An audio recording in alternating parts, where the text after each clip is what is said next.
Life is busy. Let's face it, it's hectic. How can we possibly get everything done? Put first things first is learning how to prioritize and manage our time so the most important things come first, not last. It also deals with learning to overcome fears and being strong in hard moments. The 7 habits build upon each other. Habit number 1 is being in charge of your life. Habit number 2 is deciding what is most important, having a vision for your life. And habit number 3 is getting it done, following through on the vision and not letting roadblocks get in your way. Organizing your life is key. Think of a time you organized a drawer or closet. It's so nice when it's done. You may wonder how you survived with the way it was before it was organized. It's the same with organizing your time. There are many things that drain our time and energy, just like the unneeded and unorganized items in the closet that just took up space day after day. Take a few minutes to look at what you're spending your time doing. You can prioritize it by looking at what's urgent, what's important, what's not urgent, and what's not important, by dividing how we spend our time into 4 quadrants. Quadrant number 1 are things that are both urgent and important. There will always be things in quadrant 1 that must get done that we don't have control over. But there are also some important urgent things there because we have procrastinated.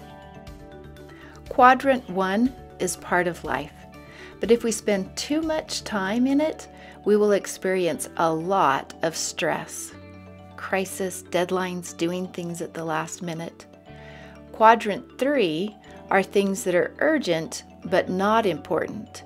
It's filled with all kinds of interruptions we think are urgent but really are not, like texts, emails, phone calls, social media, other people's minor problems.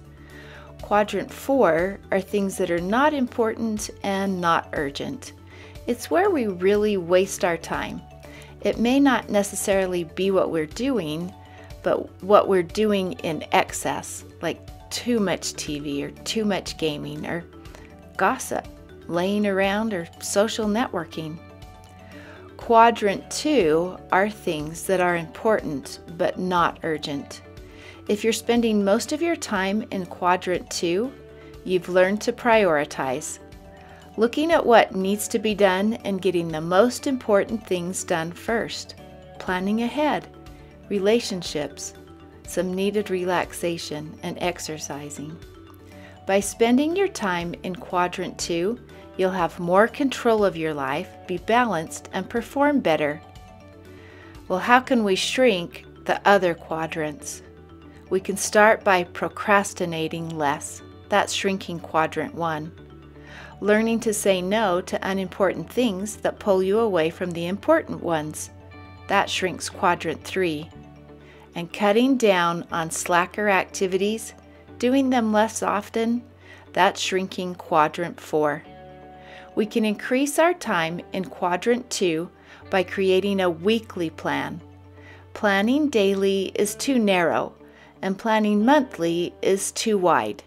Start by making a to-do list divided into 3 parts. List the most important things that need to be completed at the top of the list. The important but not as pressing next, and then list everything else.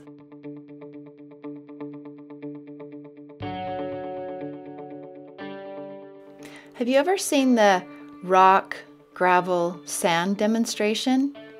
Taking a mason jar, you fill it partway with sand, then add some pebbles. On top of that, you try adding several large rocks, but they don't all fit. So you dump them all out and start over trying a different method by putting the large rocks in first, then the pebbles, then the sand. Voila! It fits! It's the same with our to-do list. The rocks represent our most important tasks.